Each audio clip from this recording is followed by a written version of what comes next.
most valuable commodity I know is information. Wouldn't you agree? Alright guys, back again. Just like to show you what I'm working on. So it's this kind of an invention of a backpacking stove or a camping stove, a little larger. They're different scales. I built a bunch of prototypes. I ran into a few issues, but I solved them. So here's what I came up with. So you can build your own, super cheap. So you just have a recycled oil filter. You take the rubber ring out.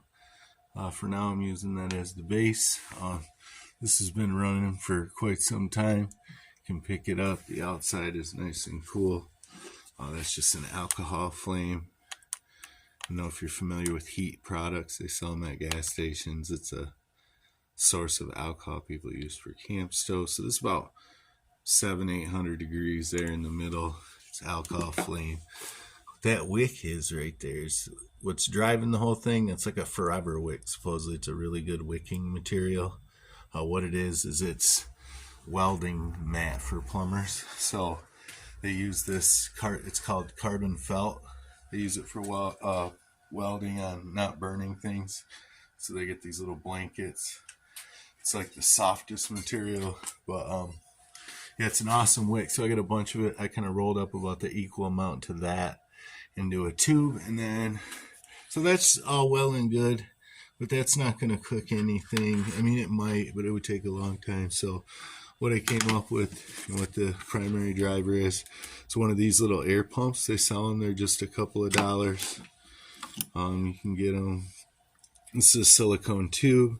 Now this is just a prototype. I have a final design where you would just bend the copper tube down and around and back up if you could with copper, or you could use steel. This is just steel tubing, but I rolled it around this when I initially made this, so you can stick that down and in, and then it's basically it's supercharged. So you would use obviously a solar powered battery bank. This is just a really good one that I like.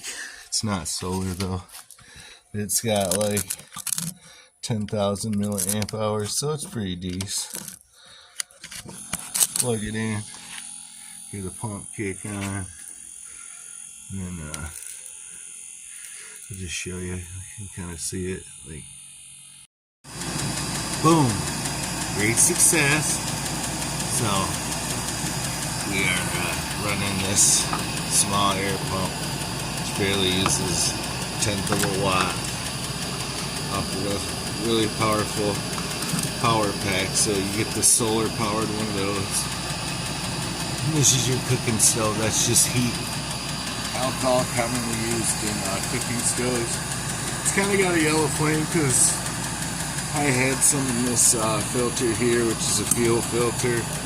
It's kind of rusty, so it had some iron in it, some rust, but that's why it has such a yellow flame. But that wick, it could be because that wick's breaking into its first use. That wick is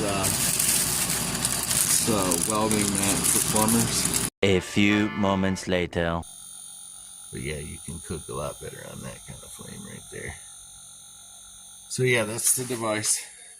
It kicks a lot more when there's more alcohol, but it might be running low, or it might not be blowing. Oh yeah, that's blowing. You can see it. Blowing a little channel there. Just don't know why it's not percolating now. Like it was before. It was shooting like 4-inch flames before, but anyway. So in conclusion, that's the device. You use the plumber's mat. You roll it up, put it in. If you don't have the plumber's mat and you try doing this, it kind of whooshes. Doesn't really work. I'm going to be back to show you further designs of it, like my final design, but you get the gist. It's a pretty cheap little operation because a battery bank like that will run that pump for many hours. Alcohol fuel is cheap. That's all it is metal and paper. There's no anything you have to worry about in there, so it's not really burning inside. It's just that outside steel and that little bit of wick that's getting hot. So anyway, till next time.